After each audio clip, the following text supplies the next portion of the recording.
Hallo meine Lieben und willkommen zurück zu einer weiteren Folge von Unterm Messer, eurem hoffentlich Lieblingspodcast im Bereich Beauty und plastische Chirurgie. Mein Name ist Barbie Breakout und ich sitze hier mit dem großartigen Christian Rössing. Immer dieses tolle Intro, Dankeschön. Yes, ich kann es jetzt auswendig. Du kannst es auswendig, aber ich freue mich jedes Mal. Ich mich auch. Ich muss ein bisschen männlicher sprechen, ein bisschen tiefere Stimme, denn wir haben eine Männerfolge dieses Mal. Das wird ja endlich mal Zeit, ne? Ja. Ich wettere ja viel über die Männerwelt und beschwere mich und beklage mich. Aber auch Männer haben es manchmal schwer und auch die Beauty-Trends gehen an den Männern nicht vorbei. Früher war das ja ein Thema, wo Männer oft unisono die Nase gerümpft haben und gesagt haben, nee, das ist nicht für mich, das kann ich nicht, das will ich nicht. Das hat sich geändert, ne? Das hat sich vollkommen geändert. Ich erinnere mich noch daran, wir haben diese Praxis ja hier schon fast seit 17 Jahren. Ganz am Anfang fragten mich in der Tat manchmal auch noch Patientinnen, kommen zu Ihnen auch Männer? Natürlich, da kamen ja auch schon Männer, nicht in der Anzahl. Aber die Homosexuellen hauptsächlich. Natürlich, die sind ja immer die Trendsetter, oder? Natürlich.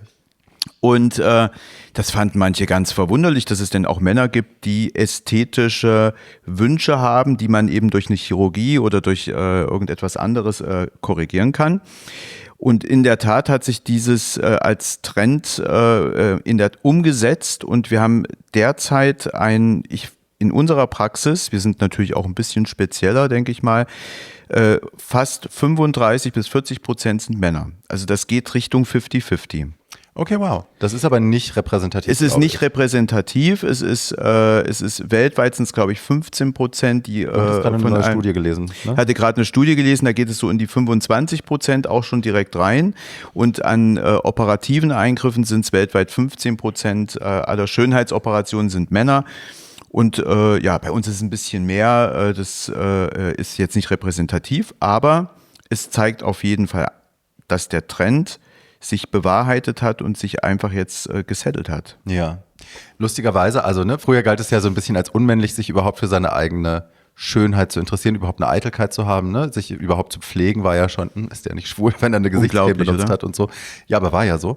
Und da hat ja in den letzten Jahren viel stattgefunden, auch Metrosexualität, wir erinnern uns, war mal ein Trendbegriff, wo dann so Leute wie David Beckham dafür gepriesen wurden, dass sie sich waschen und sich eincremen nach dem Duschen. Das war ja schon eine kleine Revolution.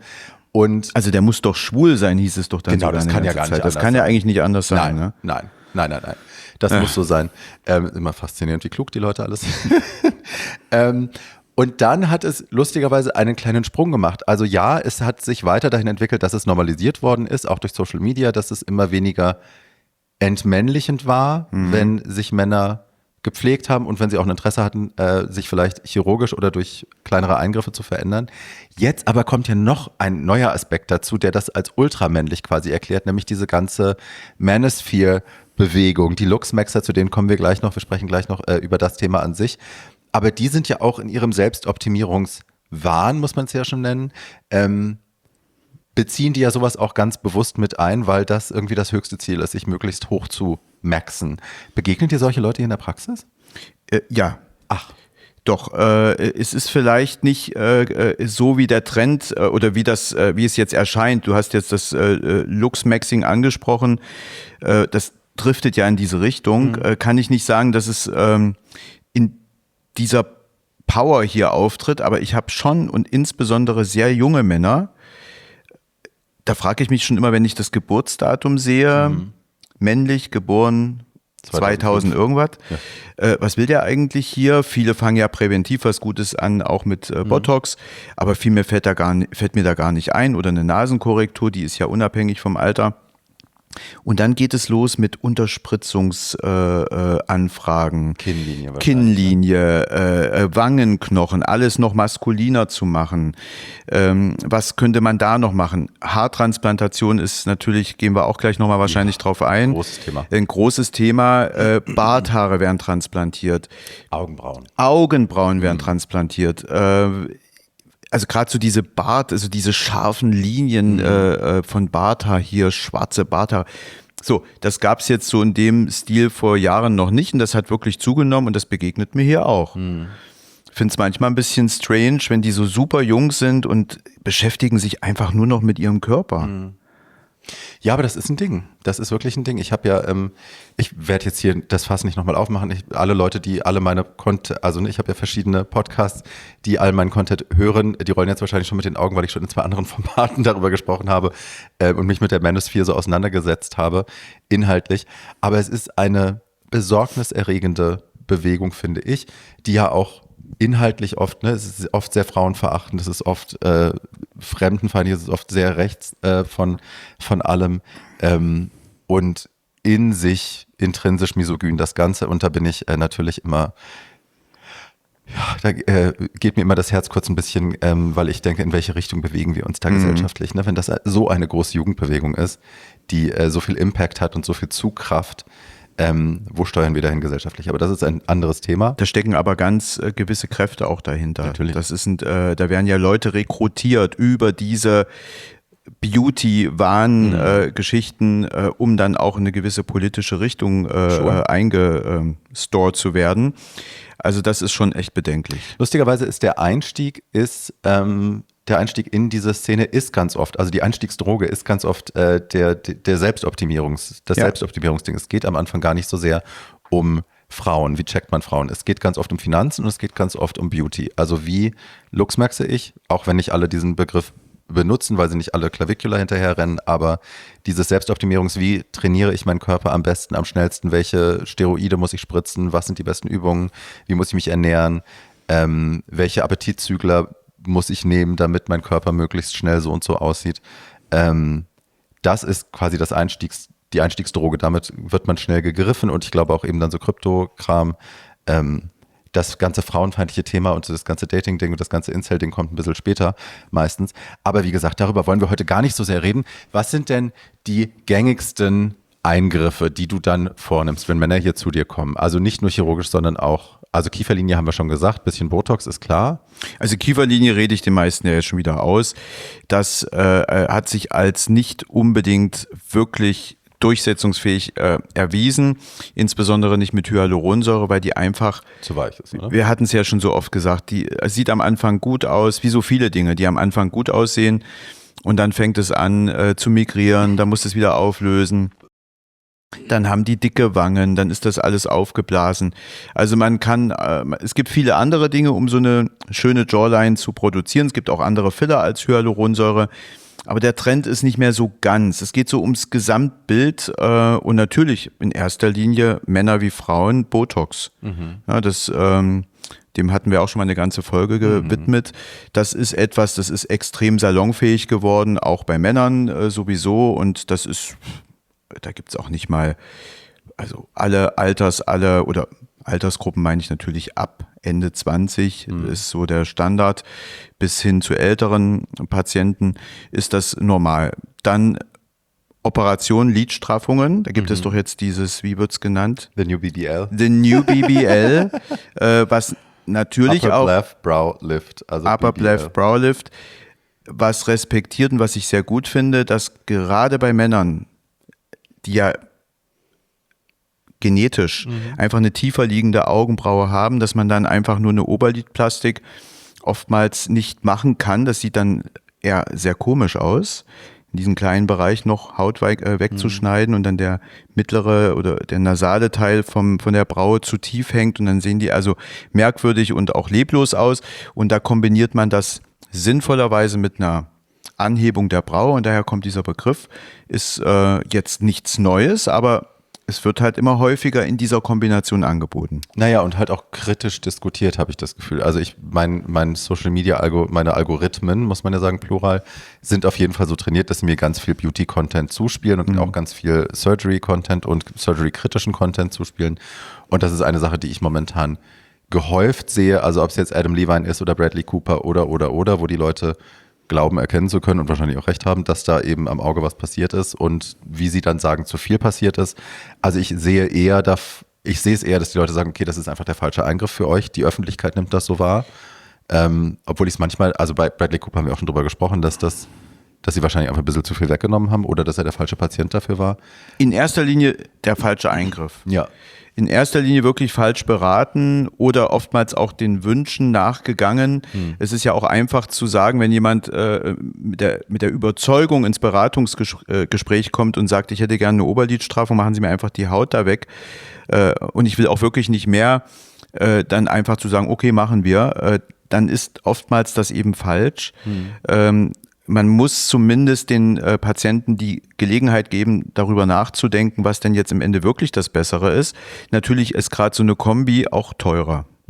Ja, das kostet ja dann eben auch ein bisschen mehr, als nur die Lidhaut zu entfernen. Ja. Aber wenn es dann einfach falsch ist und nicht gut aussieht, hat man überhaupt nichts gekonnt. Wäre denn nicht das, was wir bei mir gemacht haben, also dieser vernähte Browlift quasi, der nur über diese 2 kleinen Löcher da gemacht wird, wäre das nicht die viel bessere Option für ganz viele, anstatt da am Auge rumzuschneiden? Oder bilde ich mir das nur ein?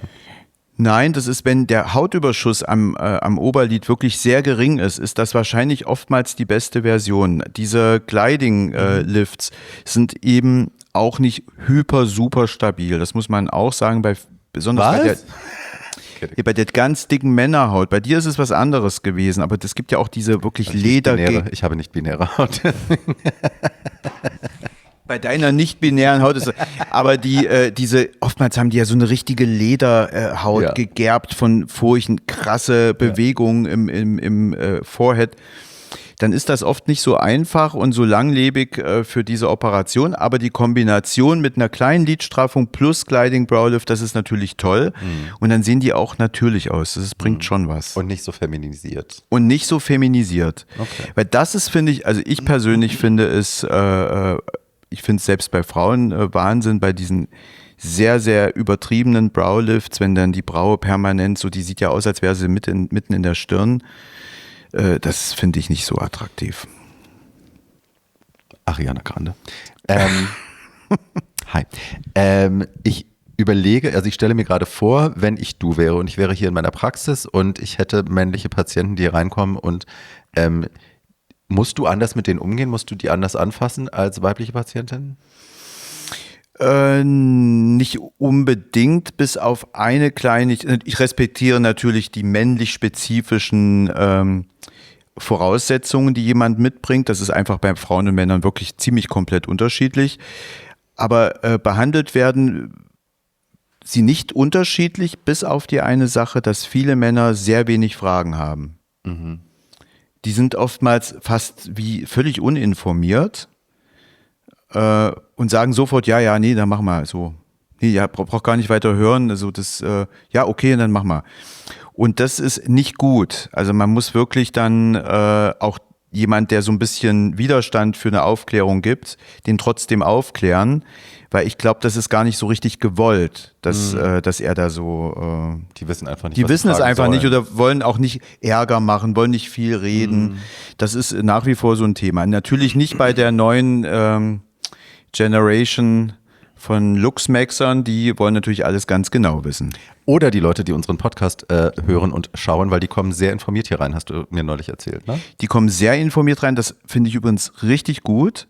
Das ist das, was für mich ein echter Quantensprung ist, dass Leute, die auf, ich sage ja mal nicht unser Kanal, den wir da jetzt aufgebaut haben, aber immerhin doch, die sagen, ich habe das gehört und ich habe mir das nochmal genau angehört oder ich habe aufgrund dessen nochmal nachgelesen und genau das interessiert mich, macht mir es natürlich einfacher, weil wir einfach eine Basis haben, auf die aufgebaut werden kann. Ja.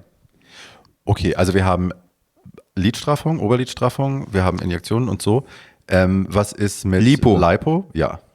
Die ganze Zeit wahrscheinlich, ne? Also das ist etwas, ist natürlich jetzt auch ein bisschen im Rückgang durch Ozempic und Co., muss man auch sagen. Menschen, die es und auch Männer, die das stört, dass sie dick sind, die gehen natürlich jetzt auch diesen Weg, der oft sehr erfolgreich ist und auch so eine Fettabsaugung dann eben sinnlos macht, nicht mehr auf dem Plan steht.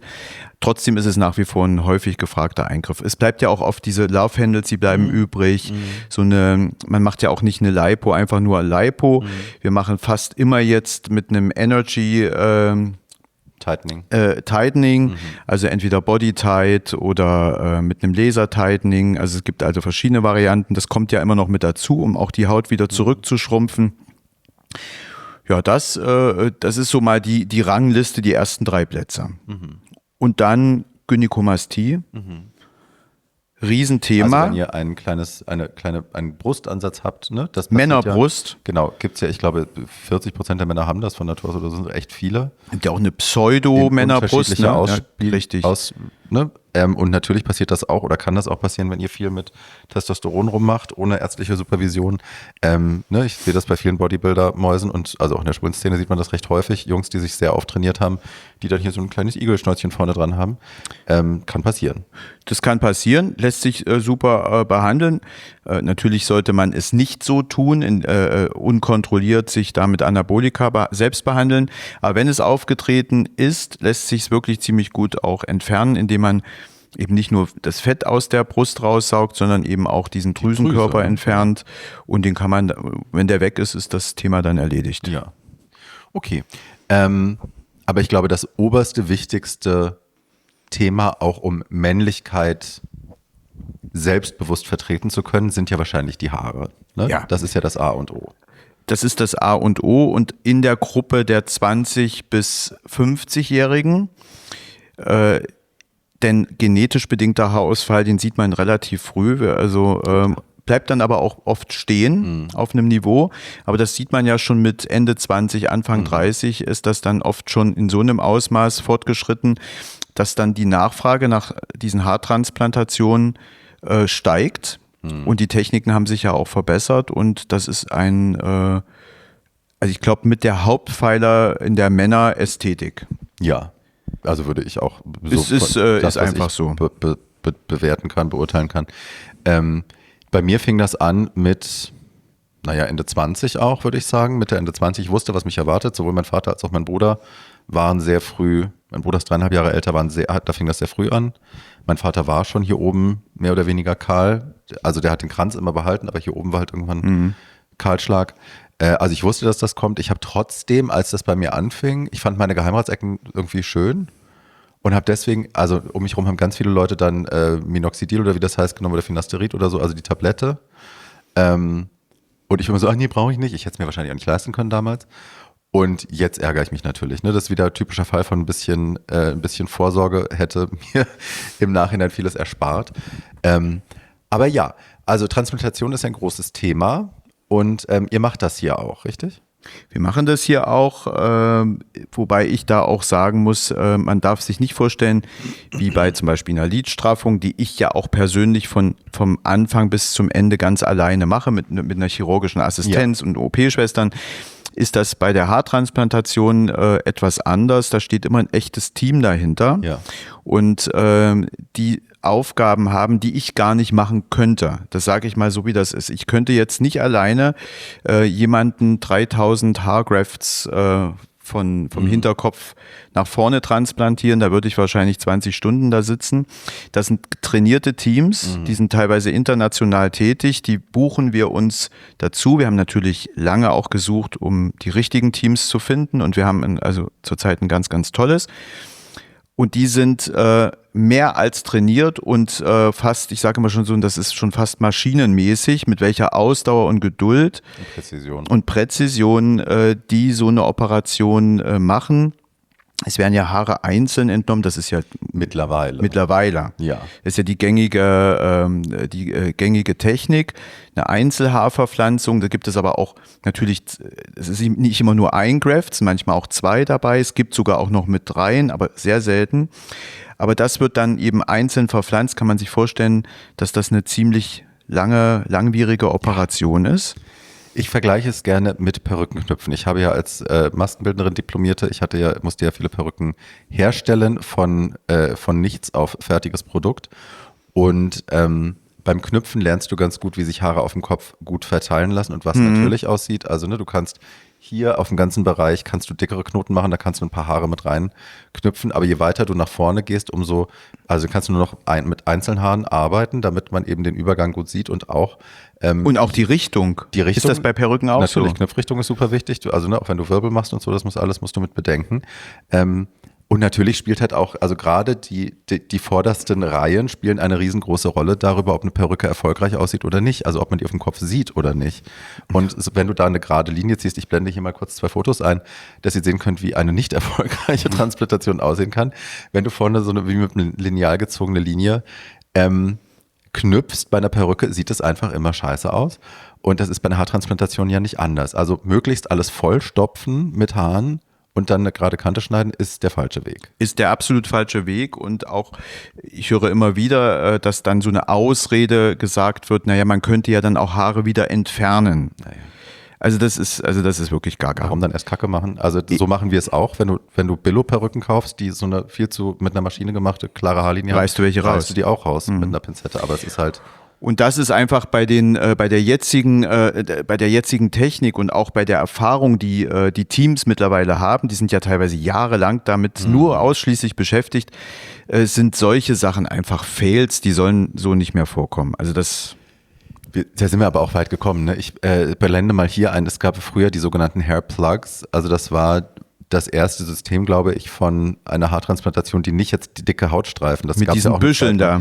Genau, mit so 4 Millimeter Puncture Holes, die da reingestanzt worden sind in den Kopf und da wurden dann 4 Millimeter dicke Haarfollikel Pflasterflecken rausgestanzt hinten und dann da wieder eingesetzt und es sah halt aus wie, also als hättest du da mit einer... Ja, wie so eine Palmenfarm, ne? Ja, oder wenn du kennt ihr das noch beim Friseur, wenn man diese Strähnchenhaube aufbekommen hat und dann damit in diesen Löchern da diese Haare rausgezogen wird, so sieht das aus.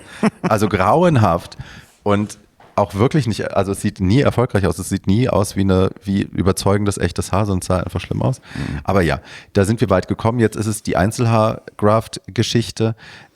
Viele Leute fahren dafür auch in die Türkei, weil es da, glaube ich, weil es auf jeden Fall günstiger ist, deswegen fahren die dahin. Auch mit so gemischten Ergebnissen. Es gibt manche, die machen nichts anderes und da sieht das dann natürlich sehr gut aus und dann gibt es andere, wo du dir denkst.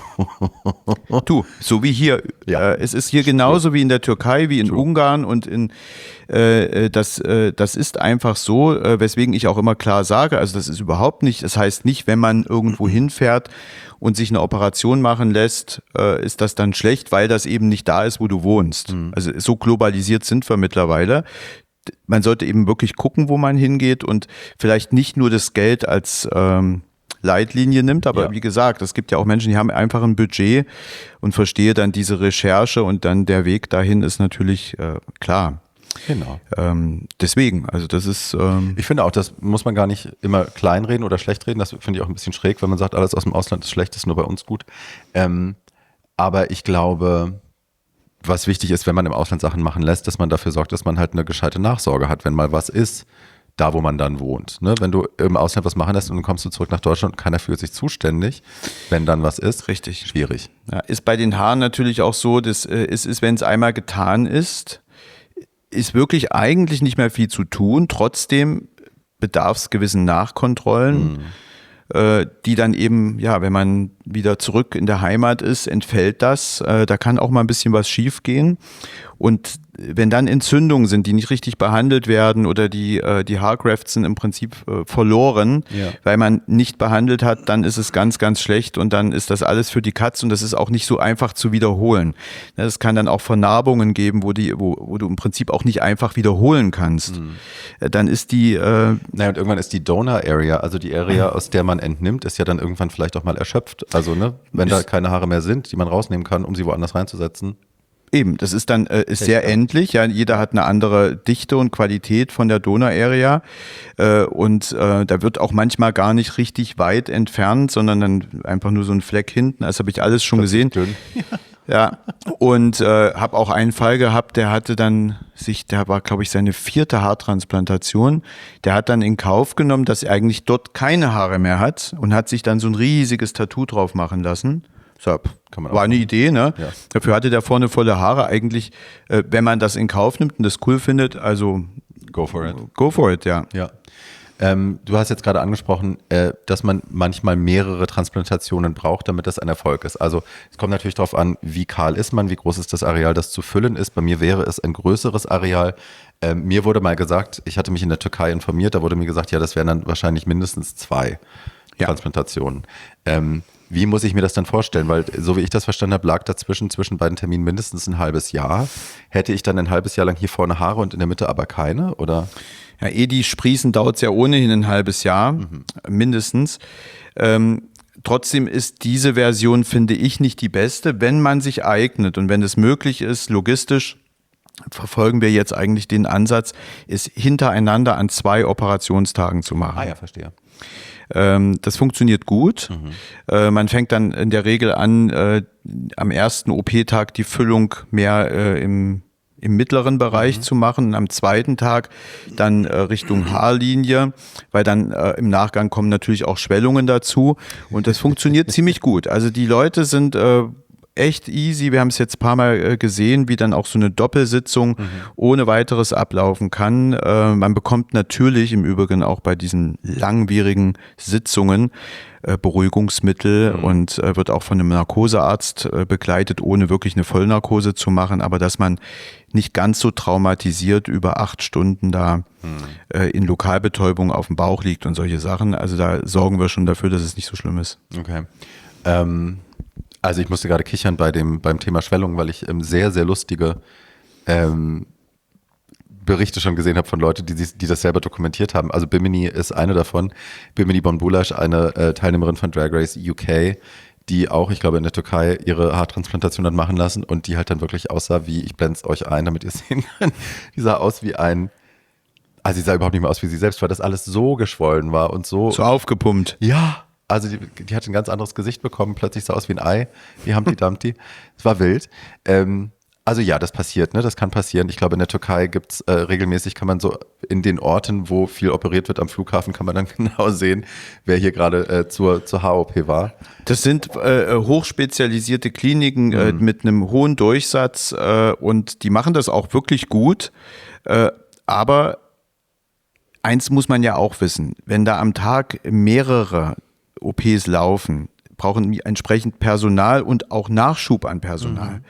Und neues Personal, was noch nicht viel Erfahrung hat, macht immer noch Fehler. Das machen wir alle in unseren ganzen Berufen. Am Anfang, du hast für alles, was du tust in deinem Leben, eine Lernkurve, insbesondere in deiner Professionalität. Und dann gibt es da natürlich auch öfter mal Fails. Die dann schon lange am Markt sind, diese Haarteams, die werden natürlich dann auch gut gehandelt, weil da hast du eigentlich die Sicherheit, dass die Erfahrung haben und die machen auch keinen Scheiß mehr. Wer ist denn ein perfekter Kandidat für eine Haartransplantation? Was würdest du sagen? Wer kommt da gut in Frage oder wer ist vielleicht ausgeschlossen? Vielleicht ist das einfacher. Ist einfacher auszuschließen, denn diese Eingrenzung ist noch vor Jahren, hieß es ja, man macht das ja mit Ende 20 bis maximal 40, dann ist das dann ja eh schon zu spät. Das ist nicht mehr so. Also es gibt auch, man kann deutlich ältere Patienten super behandeln. Wichtig ist die Qualität der Donor Area. Da, wo wir die Haare also gewinnen, die muss wirklich gut sein. Das dürfen auch nicht zu dünne Haare sein. Wenn das der Fall ist, dann ist es in der Regel überhaupt kein Problem. Auch wenn man jetzt schon über 50 ist oder sogar 60 ist, kann man das immer noch ganz gut machen. Was sind denn die Kosten bei euch? Ungefähr. Ich weiß, es kommt auf die Menge der Grafts an, aber... Es kommt auf die Menge der Grafts an, es kommt auch auf den Umfang, auch wenn es eine Doppelsession ist und so weiter. Das hat natürlich einen ganz anderen personellen Aufwand. Das kostet so zwischen 2,50 Euro bis 4,50 Euro pro Graft. Das ist wirklich auch welche, ob es nur Einzelhaarverpflanzungen sind, ob es Doppelhaare sind, wie weit geht es um die Haarlinie oder nur eine Auffüllung. Müssen im Übrigen auch eine wichtige Frage, viele sagen, muss ich denn die Haare abrasieren? Nein, muss man nicht mehr. Also Leute, die eine Langhaarfrisur tragen und es nur um eine Füllung geht, im Bereich Haarlinie, die müssen es gar nicht mehr abrasieren. Das funktioniert ganz gut. Und auch so eine Tonsur würde gehen, die aufzufüllen? Tonsur würde auch gehen, muss man auch nicht mehr abrasieren. Also die Entnahme-Area schon, aber da, wo es reinkommt, nicht unbedingt. Aber das dauert alles länger.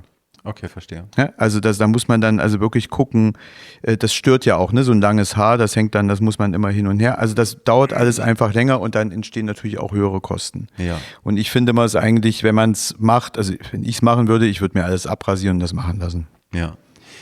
Es ist jetzt wahrscheinlich, also es würde ja gar keinen Sinn machen, wenn man Haarausfall hat, sich Haare transplantieren zu lassen und dann nicht auch sowieso Finasterid oder Minoxidil oder irgendwas zu nehmen, damit das nicht weiter fortschreitet.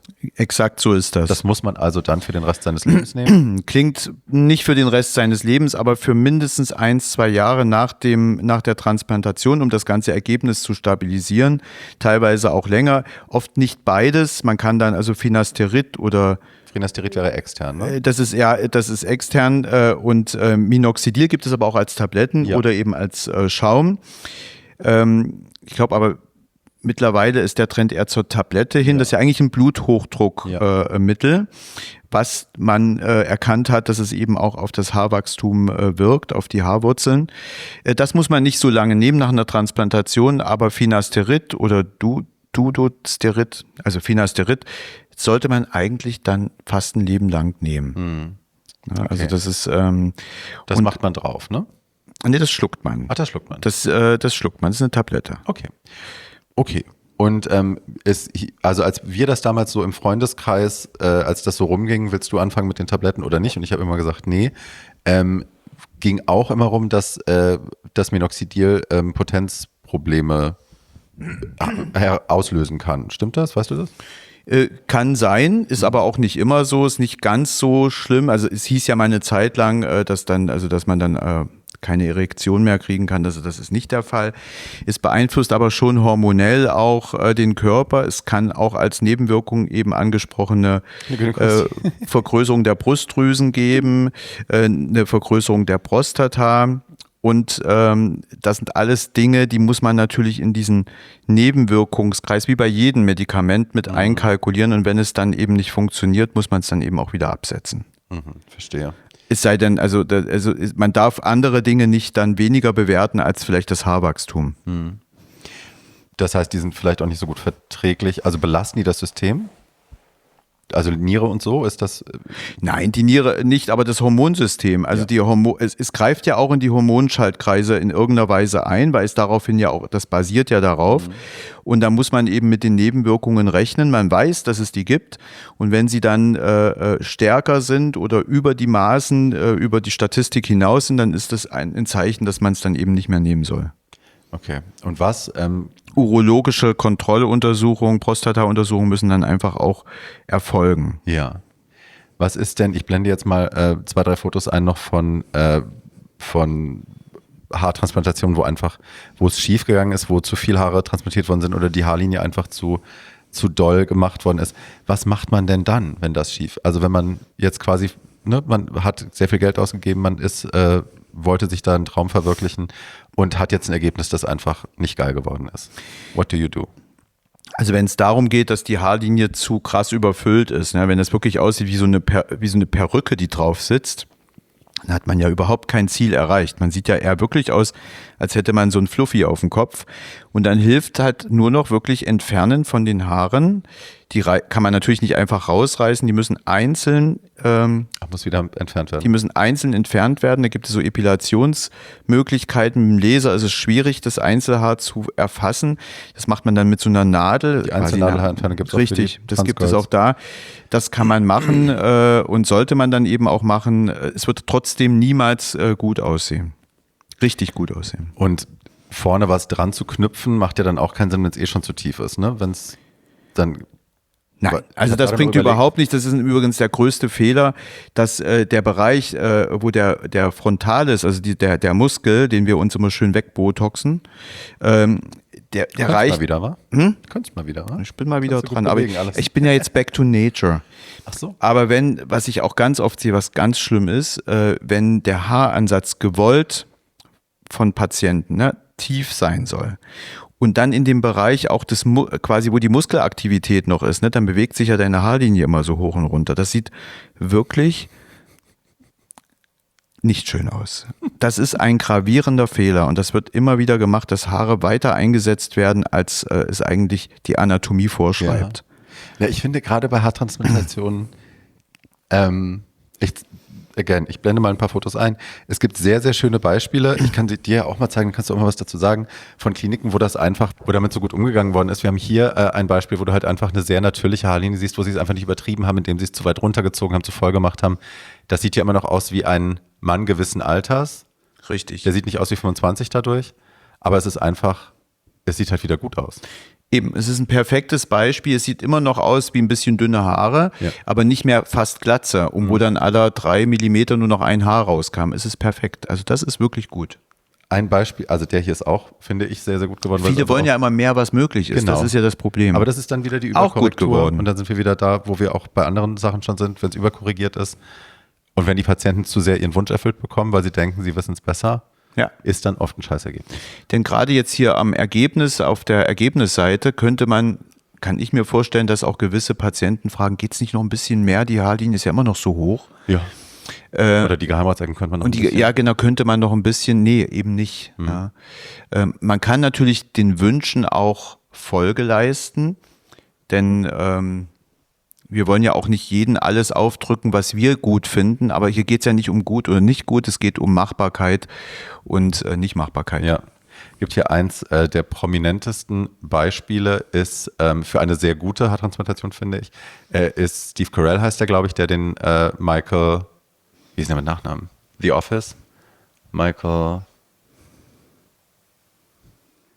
Scott, der den Michael Scott gespielt hat bei The Office US, der hat ich glaube, entweder es ist die Pilotenfolge oder es ist die erste Staffel, auf jeden Fall gab es eine Zäsur und plötzlich hatte er eine vollere Haarlinie und die ist auch super geworden, finde ich. Ist ein sehr, sehr gutes Beispiel. Super. Für eine natürliche Auffüllung, die eben nicht Ja, schlimm er hatte aussieht. genau diese Haare, diese dünnen Haare, die dann immer nach hinten gegelt werden, wo dann ja sozusagen so immer diese Straßen, ne, diese Gelstraßen. Sieht super aus. Ja. Ja, das sind die Ergebnisse, die gut sind und die wir natürlich auch versuchen, irgendwie zu bekommen. Ja. Gut, also wenn es falsch gelaufen ist, ist es schwierig, es zu korrigieren. Insofern macht euch bitte vorher schlau, was das alles beinhaltet.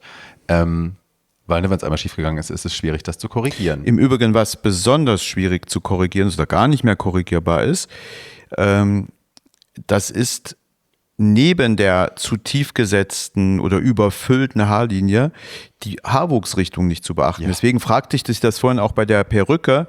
Das ist ja das Schlimmste, ja, wenn die Haare zum Beispiel nach so wachsen und die werden in die andere Richtung reingesetzt, kommt immer wieder vor. Das sieht dann erst wirklich, sieht aus wie Pumuckel. Die können niemals die Haare lang wachsen lassen. Das funktioniert dann überhaupt nicht. Die können dann immer nur die Haare abrasieren und haben dann einfach einen etwas dichteren Eine dichtere Glatze. Eine dichtere Glatze. Also das ist auch ein ganz, ganz häufiger Fehler. Na und auch der Winkel, in dem die Grafts eingesetzt werden. Ich hatte lustigerweise, ich habe ein eineiiges Zwillingspaar, die Models sind. Und die haben früher öfter für Zalando gemodelt, die kommen aus Portugal und haben beide bei dem gleichen Typen eine Haartransplantation machen lassen, im gleichen Alter, weil bei beiden das ein bisschen lichter wurde. Und bei dem einen haben sie alles richtig gemacht, die Haare wachsen in die richtige Richtung, die wachsen glatt raus. Bei dem anderen, der hat sonst super glatte Haare, aber an der Stelle, wo die Transplantation ist, haben sie, ich glaube, der Winkel zur Haut war nicht perfekt und dadurch hat er nur an dieser Stelle wie so eine kleine Schamhaarkrause bekommen, weil die Haare sich da irgendwie lockern beim Rauswachsen. Der Rest wächst aber nach wie vor super glatt. Also den musste man halt dann vorne immer erstmal glatt föhnen und dann konnte man den Rest des Haares normal stylen. Das war ihm immer super unangenehm. Und das war der gleiche Arzt? Ja, weil gleicher Arzt, gleicher OP-Tag, glaube ich, oder am Tag danach, I don't know.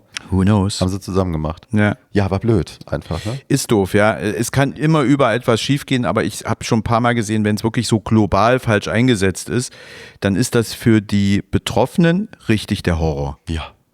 Ja. Und, also auch wenn man einfach nicht genug macht, ne? Ja. Also gerade das, wenn die Leute denken, es ist mit einem Mal getan, ich fahre da einmal hin, ich habe das Geld für einmal zusammen, dann sagen die Ärzte da vielleicht schon, einmal wird nicht reichen, wir brauchen eigentlich 2 Termine, dann sagen die, ach, ist mir egal, glaube ich nicht, oder zwischen dem ersten und dem zweiten Termin geht ihnen das Geld aus. Und dann, ich blende jetzt hier auch mal einen ein, der halt hier vorne einen vollen Haarkranz hat und die Seiten sind relativ voll und dann ist aber halt die Mitte ist halt kahl. Ja. Da hast du dann auch. Das sieht auch ziemlich bescheuert aus, es sei denn, du bist 2,20 Meter groß und niemand wird das sehen. Darfst dich halt nie hinsetzen. Ja, doof. Schatzi, wir haben es vorhin schon angeschnitten. Die sogenannte Manosphere ist ein Bereich, den junge Männer für sich selbst kreiert haben, will ich mal sagen. Sehr internetaffin, sehr TikTok-affin, Instagram-affin, YouTube-affin. Da sind junge Männer, mehr oder weniger junge Männer, die sich da eine Nische geschaffen haben in einer Welt, die Männlichkeit zusehends kritisch betrachtet auch, wo man sagt, wir holen uns quasi unsere Kraft zurück. Wir sind Männer unter uns, von Männern für Männern. wir zeigen dann den Kids zu Hause, wie sie erfolgreich durchs Leben gehen können, wie sie super gut aussehen können, wie sie männlicher werden können, wie sie mit Frauen umgehen, wie sie ihr Geld vermehren. Wir bieten ein Gegengewicht zu der übermäßig feminisierten, woken, linksliberalen Zwangsgesellschaft, der sie sich ausgesetzt fühlen. Sie haben das Gefühl, Männlichkeit wird nicht mehr respektiert und nicht mehr zelebriert und das verdienen sie aber und deswegen hat sich diese Welt erschaffen. Es rankt sich um Influencer wie Clavicula ist einer der berühmtesten, aber dann auch Leute wie Andrew Tate und so. Es gibt eine sehr, sehr, sehr gute neue Doku von Louis Theroux, der ja investigativer Journalist ist für die BBC und der hat sich mit ein paar von denen getroffen. Wenn ihr euch da mal ein bisschen reinbegeben wollt in diese Welt, die ist faszinierend, aber auch scary. Schaut diese Doku. Das ist besorgniserregend, massiv. Also ich konnte mir gar nichts darunter vorstellen. Es war für mich neu. Und es war erschreckend. Der war ja auch an mehreren Orten. Ja. Also das ist erschreckend. Ja, Miami. So, ja, also global. Und es war erschreckend, was das bedeutet auch und was da alles dahinter steckt. Wie prominent die sind. Und durch ihre Prominenz, was für eine Macht sie haben. Ja. Exactly that. Genau, und ganz viel davon hat eben mit dem Aufbau und dem Zelebrieren der eigenen Männlichkeit zu tun. Also wir reden da auch von Hormonen, wir reden auch von Peptiden, wir reden auch von Steroiden, wir reden von all diesen Sachen. Clavicula in particular ist da ein Mensch, der heraussticht, der ist gerade mal 20 Jahre alt, der ist noch nicht mal 21, der darf in den meisten amerikanischen Staaten noch nicht mal trinken, ist aber trotzdem auch den ganzen Tag high in seinen Livestreams, der streamt mehr oder weniger rund um die Uhr, heißt bürgerlich Braden Peters, kommt aus New Jersey ursprünglich und der hat während der Pandemie war der sehr frustriert mit seinem Äußeren und mit seinem Sein an sich, fühlte sich mickrig und klein und unattraktiv und hat beschlossen, er möchte das ändern, hat sich aus dem Internet Steroide bestellt und hat dann einfach zu Hause mal angefangen, selbst zu experimentieren, um männlicher zu werden. Und ist mittlerweile, ich zeige hier mal ein Vorher-Nachher-Bild, ein sehr, sehr stattlicher, großer, breiter, auch muss man sagen, sehr attraktiver junger Mann geworden. Das alles halt mit Hilfe von maximal viel chemischen Substanzen, der raucht zwischendrin Crystal Meth, um seinen Hunger zu kontrollieren, also auch das nur mal am Rande, wo du auch denkst, crazy. Kompensiert der gerade, weil er eben noch gerade 20 ist. Ja. Der beutet jetzt seinen Körper, und wir reden jetzt nur von den Körpersachen, also der Rest ganz zu schweigen, der beutet den Körper jetzt so radikal aus, dass der dann in einem Zustand ist, wahrscheinlich in wenigen Jahren, wie vielleicht bei einem 60-Jährigen. Der ist jetzt schon unfruchtbar. Ist er jetzt schon? Ja. Weil der so früh so massiv Testosteron zugefahren hat, ohne mit dem Arzt zu sprechen, dass er jetzt unfruchtbar ist. Genau, also ich kann mir nicht vorstellen, dass der lange leben wird, der Junge, weil das ist ja alles so auf der Überholspur. Aber ich will jetzt hier auch nicht mutmaßen, aber ja, es ist halt, sieht alles maximal ungesund aus von außen. Und das Problematische ist, dass er das halt nicht für sich alleine tut im Privaten, sondern er hat ja eine Vorbildfunktion sich selber erbaut. Also es ist eine Plattform, die er sich geschaffen hat, die er haben will, indem er anderen Jungs erzählt, wie sie auch Looks maxen können. Die absurdeste und bekannteste Variante, die er sich da ausgedacht hat, ist das sogenannte Bone Smashing, wo er sich selber mit einem Hammer immer wieder auf die Gesichtsknochen haut, um da kleine Verletzungen herbeizuführen, weil das dann in stärkeren Knochen wachsen soll. Das basiert auf einer Theorie oder auf einem Forschungsergebnis von einem deutschen Chirurgen aus dem, ich glaube, 18. Jahrhundert, namens Wulff, der festgestellt hat, dass Knochen, die stark beansprucht werden, stärker werden.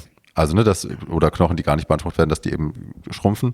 Und daraus hat er eben geschlossen, okay, also wenn ich die kaputt mache, quasi Mikroverletzung zufüge, dann wächst da Tissue und das mache ich, um meinen Kiefer breiter werden zu lassen, um maskuliner zu wirken.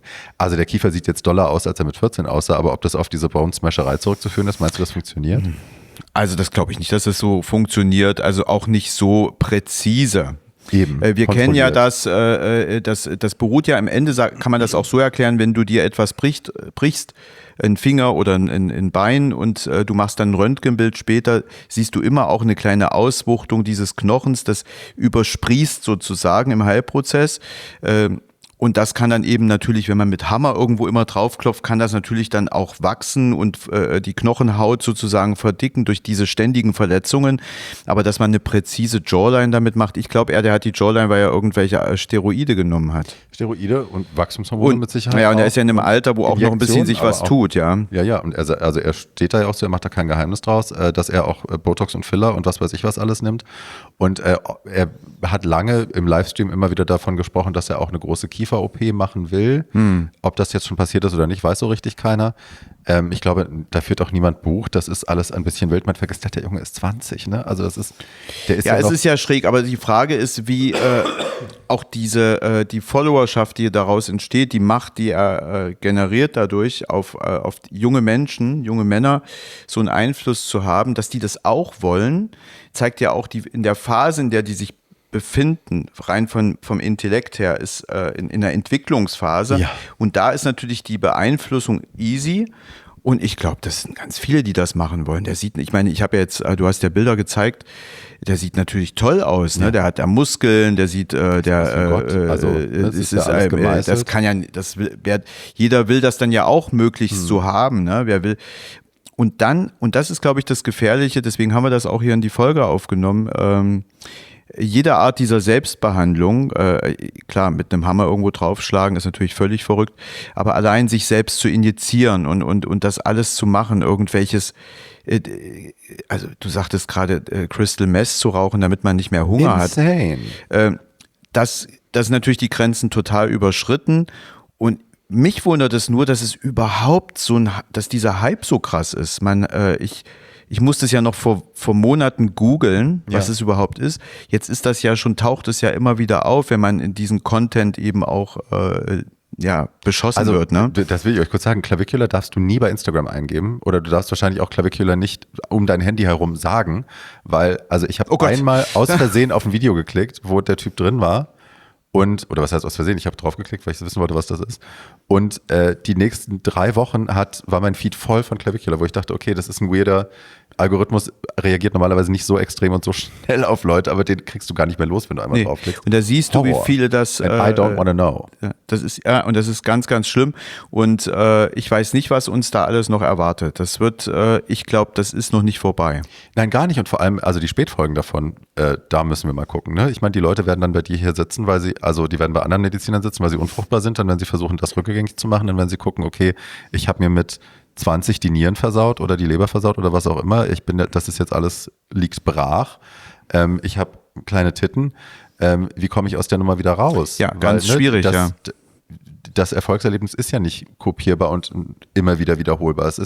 Die Leute werden ja kein Clavicular, die werden keine millionenschweren Superstreamer, die dann mit Andrew Tate Heil Hitler Kanye-Songs singen können in irgendwelchen Autos, sondern dieser Erfolg ist nicht reproduzierbar für alle. Hauptsache, sie sind erstmal in dieser Phase, in der sie sich befinden, auch auf der Seite, die gewollt ist. Ich glaube, da stecken noch ganz andere Kanäle dahinter und Mächte, die dann, das sind einfach Wähler, die sich verbünden unter diesem Ding. Ich konnte das, also es hat diese Doku war wirklich richtig gut.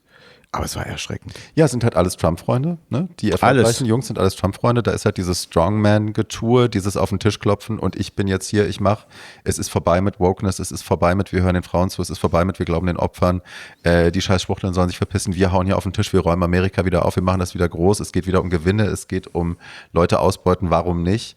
Ich zuerst, dann der Rest. Ist alles so schräg. Und alles widerlicher Dreck, also ne, alle von denen haben sie Dreck am Stecken, alle beuten sie Leute aus, alle schlagen sie irgendwelche Leute, also keiner von denen sind Menschen, mit denen man auch nur, also würdest du mit einem von denen deine Kinder alleine lassen? Nein, auf gar keinen Fall würdest du. Also ja, müssen wir uns nichts vormachen. Clavicular behauptet, unpolitisch zu sein, wird aber ständig dann mit Andrew Tate und solchen Leuten gesehen. Wenn man ihn darauf anspricht, zieht er sofort den Schwanz ein. Er hat neulich erst 60 Minute Australia ein Interview gegeben und wurde auf diese Szene angesprochen, wo er diesen Hitler Kanye West Song mit Andrew Tate und ein paar anderen Wichsern laut singend, grinsend, feiernd dabei gefilmt worden ist. Und in dem Moment, wo der Name Andrew Tate fiel, wurde er sofort ganz nervös. Jetzt wollen Sie hier politisch und so und ich will gar nicht politisch. Und war er plötzlich ganz klein und hat sich fürs Interview bedankt und ist rausgegangen. Ja, und sorry, ich meine, der Typ ist 20. Ja, und das merkst du halt, Kind. Das merkst du dann an dieser Angst und dass er weiß gar nicht, was da alles abläuft. Deswegen ist schon schlimm genug, dass es überhaupt ein Thema ist, über das wir uns jetzt sogar unterhalten. Ja. Aber ich habe das Gefühl, also ich habe jetzt vielleicht nicht derartige Fälle gehabt und ich glaube auch Gott sei Dank nicht politisch motivierte Geschichten, aber ich hatte ja auch schon ein paar junge Männer, die dann und auch Frauen, die sich selbst behandeln, weil im Internet so gesehen und dann nehmen sie das und dann machen sie jenes. Das ist schlecht. Also das sollte einfach nicht passieren. Ja, und also ja, schon gar nicht, um irgendwelchen Trends hinterher zu eifern oder irgendwelchen aufgeblasenen Typen im Internet, ne? Die kochen auch alle nur mit Wasser, auch wenn es vielleicht anders aussieht. Aber ja, das große Heilsversprechen wird es nicht sein für niemanden von uns. Mein Schatz, wir sind auch schon wieder am Ende der Folge angekommen. Gibt es denn irgendwas, was du jungen Männern oder überhaupt Männern mit auf den Weg geben möchtest, noch als Rat oder als Empfehlung oder als Warnung oder so? Betreffend das letzte Thema habe ich das ja gerade schon gesagt und das ist und ich glaube, das ist es auch. Ich freue mich, dass ich in den letzten 10 Jahren, sage ich mal, auch für die Männer was getan hat, dass ein Selbstbewusstsein entstanden ist, dass jeder, auch nicht nur die Schwulen, die natürlich immer Vorreiter in solchen Sachen sind, dass das einfach nicht mehr so ein Thema ist. Ich hoffe auch, dass die aktuellen gesellschaftlichen Entwicklungen nicht wieder dazu führen, dass es ein Thema wird. Jeder kann machen, was er will. Wir helfen jedem, sein Äußeres auf eine gesunde, normale Art und Weise zu verbessern mit den Mitteln, die wir haben. Und ich freue mich, dass Männer einfach gleichberechtigt dazugehören. Ja. Und da kann ich auch gar nichts groß warnen, wenn was zu warnen ist. Ich bin für die Beratung da und dann warne ich auch im konkreten Fall. Ja. Und ansonsten bin ich happy. Sehr schön. Ihr Süßen, ihr habt es gehört. Wenn ihr mit Christian sprechen wollt, wenn ihr euch einen Beratungstermin machen wollt, dann könnt ihr bei uns in die Shownotes gehen. Da verlinke ich das. Ansonsten schaut ihr einfach bei metropolitanaesthetics.de rein. Da gibt es alle Infos zu Christian, seiner Praxis und Kontaktmöglichkeiten. Sie sitzen in Berlin und in Zürich. Am wunderschönen, seid ihr da am See? Ja. Nee, wir sind am Zürichberg, aber wir gucken auf den See. Schon sehr schön. Ja, ich sehe immer nur die Videos und denke mir, kannst mich auch mal einladen, kannst mich auch mal in Zürich operieren. Ja. Gut, ihr Süßen. Wir hören uns in einem Monat wieder. Ihr wisst, was zu tun ist. Ihr könnt liken, teilen und kommentieren, uns euren FreundInnen empfehlen und ansonsten, sehen wir uns dann. Tschüssi. Ciao.